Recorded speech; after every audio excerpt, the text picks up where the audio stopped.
Hello दोस्तों, मेरे channel में आपका स्वागत है। मैं एक भजन गीत लेकर आई हूँ, बहुत प्यारा सा है, सुंदर सा। तो आप लोग सुनिए और अच्छा लगे तो लाइक सब्सक्राइब कमेंट शेयर करिए, बताइए कि कैसा लगा।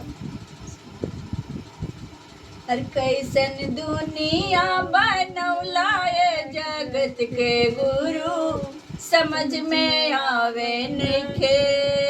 कैसन दुनिया बनौलाए जगत के गुरु, समझ में आवे नइखे। कैसन दुनिया बनौलाए जगत के गुरु, समझ में आवे नइखे। कोही के बेटी बेटा दिला, कोही के नाती की तैयारी। कोही के बेटी बेटा दिला, कोही के नाती की तैयारी। कोही के बाजिन नाम धरौलाए जगत के गुरु, समझ में आवे नइखे। कोही के बाजिन नाम धरौलाए जगत के गुरु, समझ में आवे नइखे। कैसन दुनिया बनौलाए जगत के गुरु, समझ में आवे नइखे।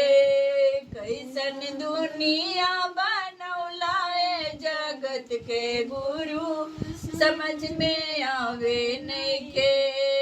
कोही के मोटर गाड़ी दिला, कोही के चौपहिया की तैयारी। कोही के मोटर ऊपर मोटर, कोही के चौपहिया की तैयारी। कोही के मोटर ऊपर मोटर, कोही के चौपहिया की तैयारी।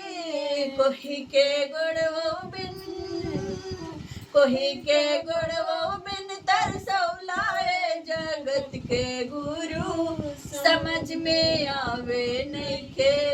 कोही के गुड़वो बिन तरसौलाए जगत के गुरु, समझ में आवे नइखे।